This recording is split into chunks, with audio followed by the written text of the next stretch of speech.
Hi there everyone, it's Steph from Stellium Astrology, podcasting in my car again. Little man's asleep in the back. I'm going to see what I can get away with. At the moment it's just very ad hoc, me recording this podcast, I'm afraid. And there's a lot of challenges with, just trying to get episodes out at the moment. I've been meeting my deadlines, but it's been a lot more difficult to juggle being a mum and also doing the podcasting side of things. If you've just joined us for the first time, I'm Stephanie James. I'm the host of this podcast. I'm the founder of StelliumAstrology.com. I'm an occasional tutor at the London School of Astrology, and I'm also the ex-horoscope columnist for Elle magazine in the UK. And this podcast is fast approaching its 100th episode, which is kind of unbelievable. I just can't believe we've actually made it. And close to coming up to the second birthday as well, which is also a big milestone. And to celebrate the milestones, at least for the 100th episode, I was thinking it would be fun to be interviewed for the podcast. So I'm collecting questions. There's a link in the section below that says Ask Me Anything /suggestions, which you can complete, and I will be putting that together for an interview, which I'm thinking, it may be a patron interviewing me, or it may be my old co-host from a previous podcasting life. I'm still looking at examples in synastry, and by the way, it's just started to rain, so if you can hear that, it's the pitter-patter of raindrops on my car. But I'm still on the subject of synastry.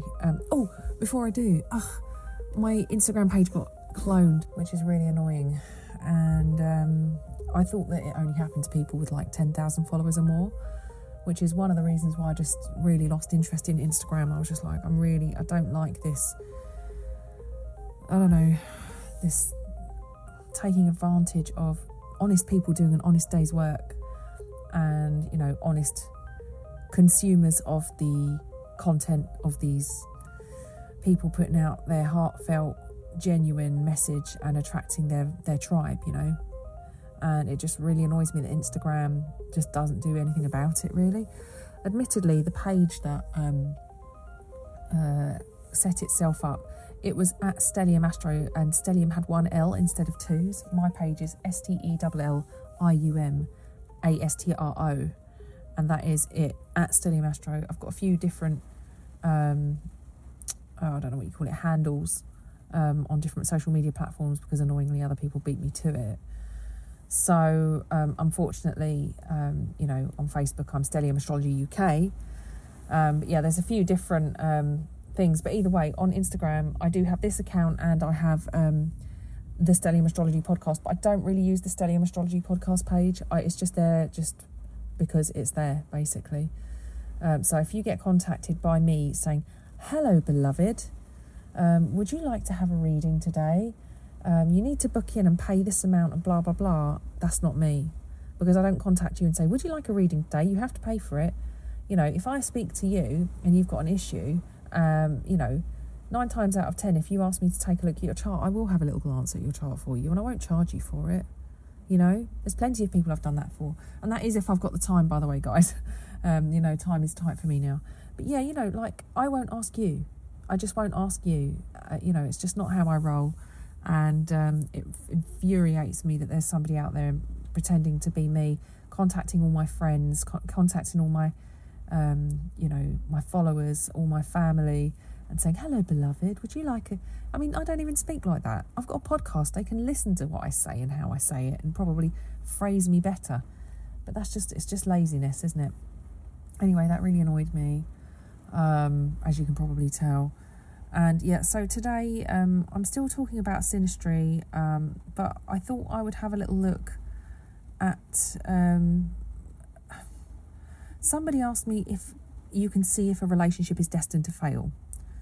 So I will still look at other synastry examples, but just for today, I thought I would just talk about relationships that have aspects that would seem unfavourable.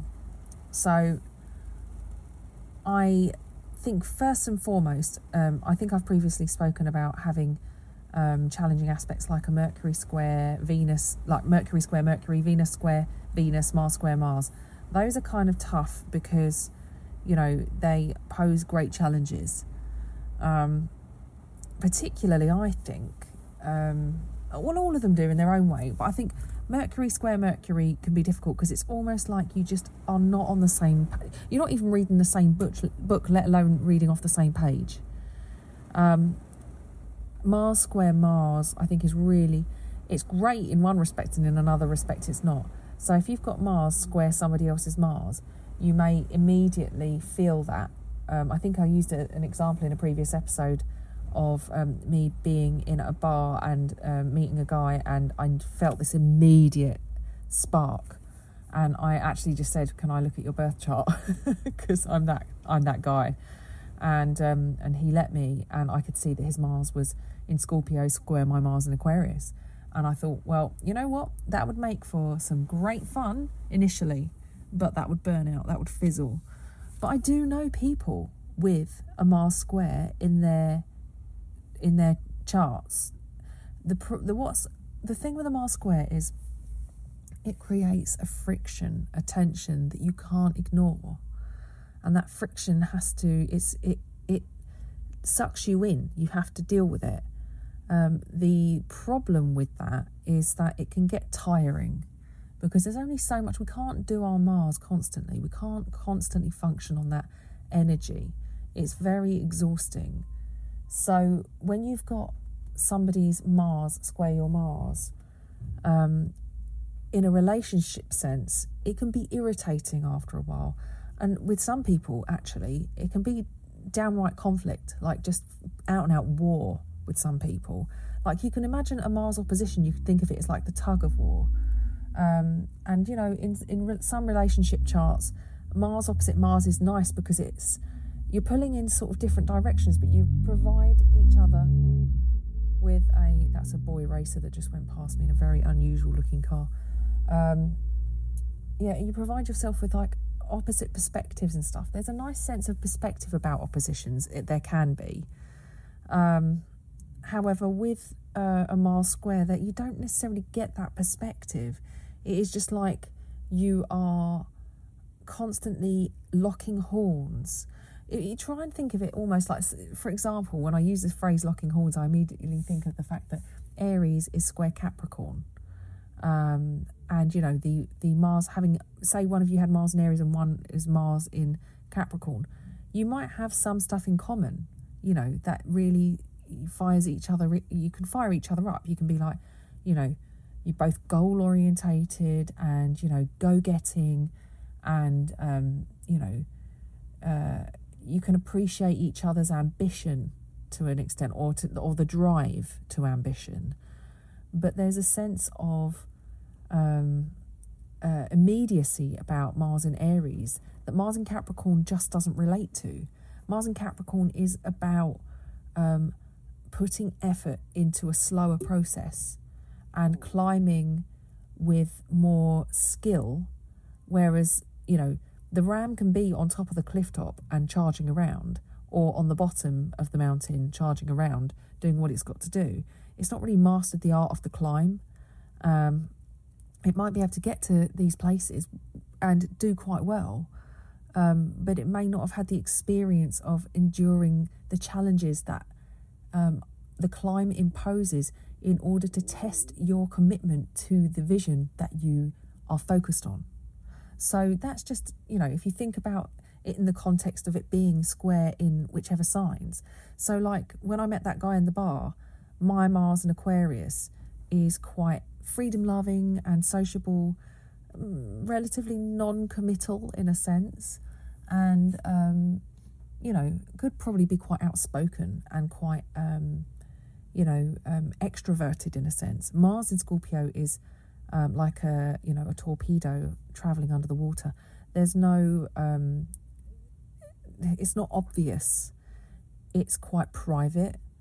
It is more about close, intimate social connection rather than, you know, like being out in a group of many like-minded folk, like the Mars and Aquarius. And you know what, like getting together, there could be some really fun expressions for this Mars square. But, you know, I think that Mars in Scorpio is a lot more controlled and a lot more controlling, whereas Mars in Aquarius, it's quite stubborn, it's fixed, obviously, both of them are, and it struggles to shift its focus because it's in a fixed sign, but it's going to be much more intellectual about how it asserts itself and imposes itself, whereas Mars in Scorpio is definitely much more strategic, what's the word, like undetectable, sleuthy, you know. It can work though, you know. I'm not saying it can't work, I'm just saying there will be challenges. I know people, there's a couple that I'm friends with, and they have a Mars square in their, like, so they both have Mars in conflicting signs. Now I know she has got Mars in Scorpio, and I believe his Mars is in Leo. That's right, it is. And their Mars are in fixed signs, so I was just using the example of fixity actually. But actually they are, you know, one's fire, one's water, so there you've already got that steamy element. Now I know that they do have a very steamy, passionate sex life. There's no problems as far as sex is concerned when they have it. The challenge is that they are very... they pull in different directions, and this is the problem. It's like, it's not just about sex, it's not just about the bedroom, it's not just about attraction. In a relationship, it's about where you're going, what you're aiming for. And I guess you could say that Mars is what you're aiming for. So actually, it's a challenge, if you're both aiming in different directions, to be travelling together. It's almost like you are, it's almost like an ultimate freedom, or a strike for freedom, because neither of you can agree on perhaps the best course of action. You've both got different methods. If you were in a relationship and you had to go somewhere or do something or work on something together, you would both have very different ideas about how you wanted to do it. If it comes to like having a child, you've probably both got very different ideas about how to deal with challenging behaviour with your child. You know, like when they start testing boundaries and things like that, and just basically how you actually parent. Because Mars, like Venus and the Sun and the Moon, are the main relationship indicators in the chart. And if you have, you know, anybody that you're in a relationship, including like a parental relationship, your Mars is going to be part of how you operate in that relationship with a person. It describes many aspects of your personal expression, and as a parent, your expression adapts. I'm learning all the time, but you change as a person, and you know, your relationship adapts with somebody. So, you know, there's always going to be things that test us. That's not to say that it won't work. I also knew a couple of guys who were in a business relationship together, and it started off amazingly, as you'd expect with a Mars square. They really were passionate about the project they were working on, and I used to look at both of their charts and just ad hoc, off the cuff, look at their charts and think, wow, this is so cool. Like, they were really born to work together. They were both Pisceans, they were both musicians, they both played different instruments, and they complement each other so well. One of them had like the artistic flair and the kind of like the marketing and branding know-how, and the other one was kind of like very good at like networking and bringing, like, organising events, and it just seemed like the perfect relationship. But what I didn't see was that they had a Mars square. One of them, I'm trying to think of what signs their Marses were in now. One was in Mars in Capricorn, and the other was Mars in Libra.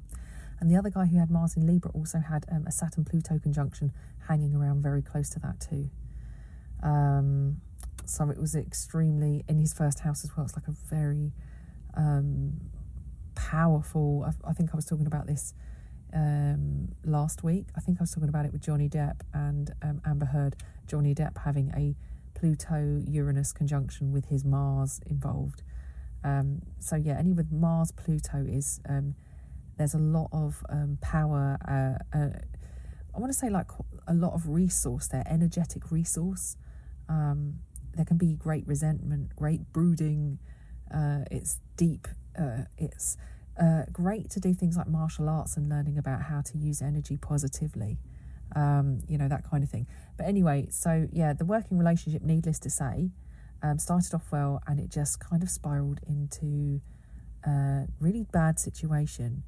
And both of them ended up really disliking each other.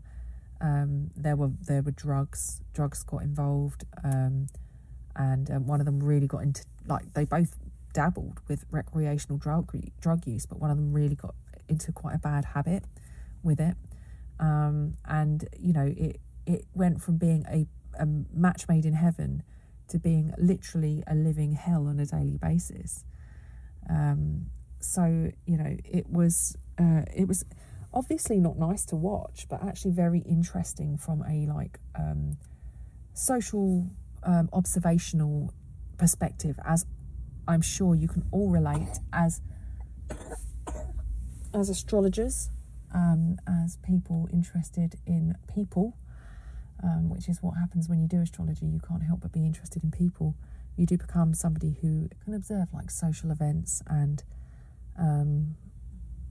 social unions, not just relationships in a romantic sense, but also people that come together for a variety of reasons, and seeing how that pans out. So what happened in the end is they just stopped speaking altogether. The business was dissolved. It ended in a very Neptunian way. They had a festival. The festival was a complete washout. It was like, it rained so much. The neighbours complained of the noise, and that it was just like it got into the newspapers and was slated as being a complete disaster. It was really funny, and just like that, overnight it was over.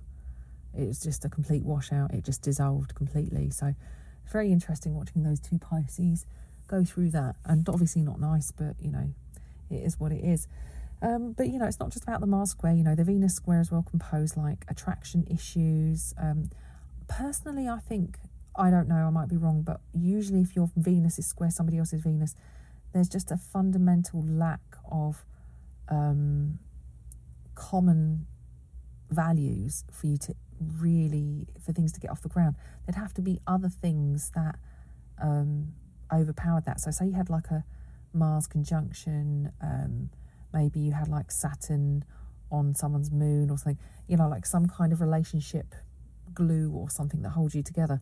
Then having Venus in conflicting signs could work, though I would say that there's less chance of an actual attraction, or finding that other person attractive in a sense. It might be that maybe you share a lot of interests, but they just don't look. It's almost like the friend zone, I would say. It's like when you friend zone someone, like on paper they seem like they'd be perfect for you, but there's just something missing. I feel like that's what the Venus square provides. It can be challenging because it's either you just don't find them physically attractive, or there's just something. Your priorities are different. There's different things going on that you just. It just doesn't. But I'm not saying that it won't work. I'm just saying that that's generally the finding. That's what I tend to see. But it doesn't mean that you can't be in a relationship and for that to work.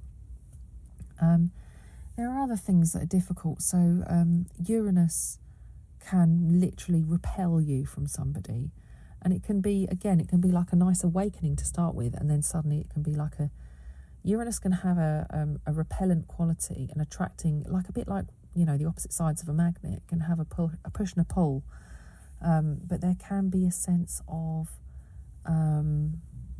difficulty,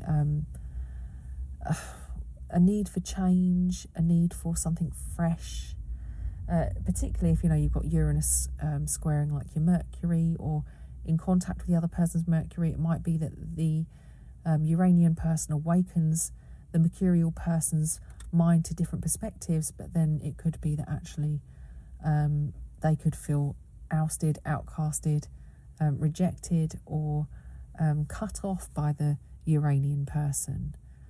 I find with Pluto, Pluto is kind of, there can be a danger and a temptation about Pluto that can be hard to ignore.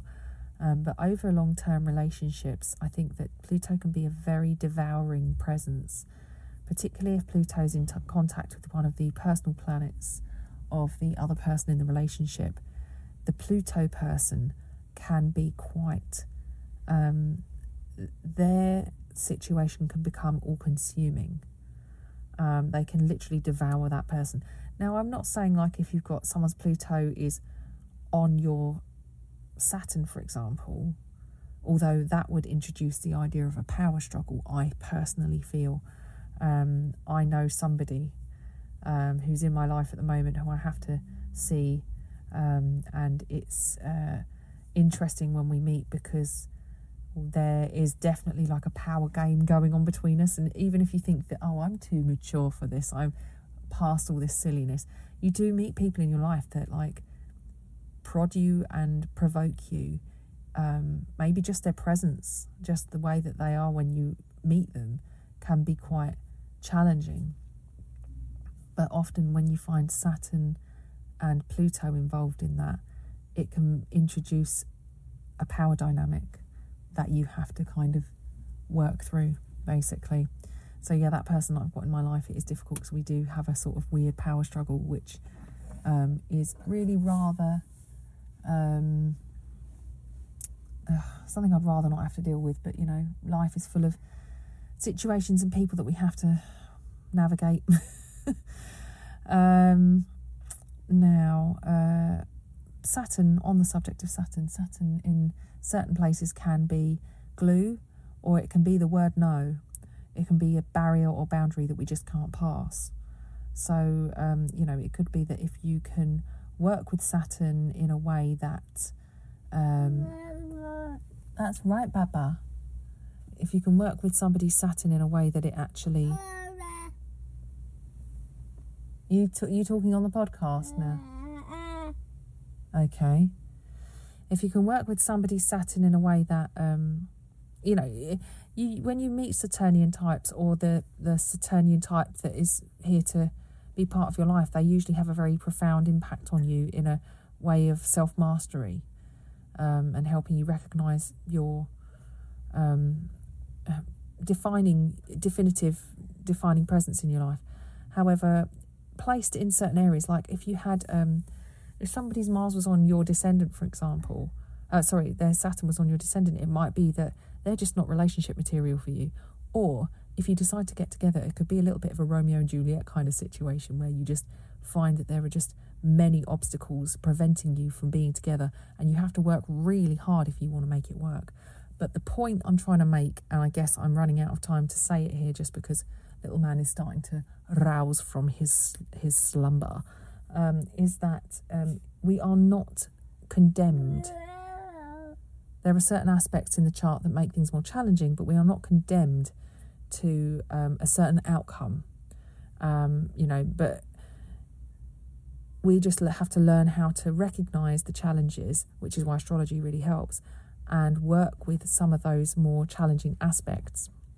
There are many more. I'm just answering that particular question from one of my patrons. So something else to take into consideration is the fact that it's your entire chart. It's not just relationship planets that play a role in this. And actually, if you are somebody who has a lot of fixity in your chart, you're going to find yourself stuck in situations, usually because, if we think about elements and the modes, the elements are kind of like how we operate, how we kind of, just how we go about things, really. Whereas the modes are more how we cope with challenge and how we deal with, the the things that get in our way.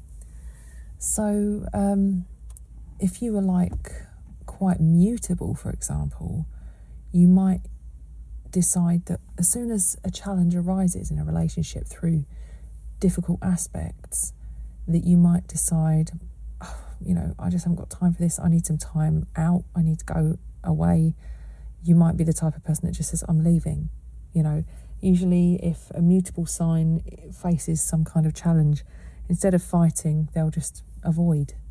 Avoidance is generally the kind of word for mutability. Whereas like fixity is stubborn, you know, it's committed. So, you know, there's this, you know, and the fact is we all have mutable signs, fixed signs, cardinal signs in each area of our chart, you know, depending on which house system you use. You know, if you use equal, then you've got an equal amount of all of that in your chart, but you just have some planets that are placed in those areas, which makes some of it more obvious. You know, like the pizza analogy, you know, you've got more toppings in some places. If you've got toppings in a fixed area of the pizza, then perhaps that's a bit more chewy. And the mutable area might be the mozzarella is just that like nice and stringy, or maybe it's a bit damp. But my point being, and there's me going talking about food again. But yeah, the point is that you know, the modes, you know, when you're looking at a relationship chart, it's important to take into consideration what's the strongest mode and element for your partner and what is for you. We often attract what we don't have or what we lack. Not always the way. I think I've told you before, I'm in a relationship with a twin and his twin brother, mirror image twins, by the way. His twin brother met a girl on Tinder. They're in a relationship now and have been for a long time. They've got babies together. She's born on the exact same day as them and year. So they've got the same chart, give or take a few degrees for the moon, and different ascendants because she was born 12 hours before they were. So it's really interesting because actually she's got, instead of having a fixed ascendant like they do, they've got Taurus rising. She's got a Libra ascendant, so her chart is still Venus ruled. The chart ruler is still Venus, but it's in a cardinal sign as opposed to a fixed sign. So cardinality is about, you know, like new beginnings and seeing how to do things in a new and better way, new and improved, you know. And it's, yeah, just an interesting kind of observation. If you think about that in a relationship sense, maybe you've got some friends who, you know, something goes wrong with a relationship, they get annoyed, they're fed up with their partner, and they think, that's it, I'm leaving, and they go out with somebody new and start over. Maybe, I mean, Johnny Depp has got Gemini, his son's in Gemini. What's his rising sign now? I can't remember if it was Leo. I think it's Leo. Yeah, it's Leo. So he's got a fixed ascendant and his moon's in Capricorn. So he's got a mixture of cardinal, mutable and fixed as his big three. And actually, he's kind of been described as a serial monogamist, hasn't he? I think his Mars is in Virgo as well, mutable sign. You know, he's got that Uranus, Pluto and Mars in Virgo in the first house, but with a fixed ascendant. So there's a longevity about him. His midheaven is also in Taurus, so he has got this ability to commit and to do long term. But his moon craves for the fresh newness, although in Capricorn there is also an element of mastery, so long term vision and commitment can also be attributed to Capricorn, though they're not afraid to start over and start that climb again, and that mutable sun. So what you see with Johnny Depp is somebody who's described as a serial monogamist. I can relate to that because I am also a serial monogamist. I don't do like flings. Don't get me wrong, I've had a little fling here and there, a couple, but for me, I enjoy that intensity of like really being one-to-one with somebody that I know and getting deeply involved. That must be the Scorpio moon. That must be the fixity in my chart. But yeah, so think about the elements, think about the modes. I think the cardinality isn't too scared to start over, start fresh. Mutability it's almost like dipping in and out. Earlier on I talked about the two Pisces. One of them has a lot of mutability in his chart, and he seems to, like a fish in a goldfish bowl, swim from person to person. He's got like a group of friends he falls in and out with, and he kind of just seems to court the same people over and over again. I'm not talking about in a relationship sense. In a relationship sense, he's still friends with his ex-girlfriends and stuff. But, as far as like his other relationships, he tends to get involved with people, fall out with them, move on, then sort of get involved with that one. And it's like being as I described it, I was at school, a floater, somebody who had lots of little different friendship groups, lots of people to get into contact with and mingle with, and then you fall out of that, whether it's on good terms or not. But you can always go back. It's like an easy in. So there may be a kind of unfinished business vibe about mutability. And, fixity is kind of like in it for the distance, really, committed. They say they're going to do it, they're going to do it. It can be difficult to fall out of that one. I'm not saying that is the be-all and end-all on relationships. Like I said, this podcast can't delve into the depths of everything.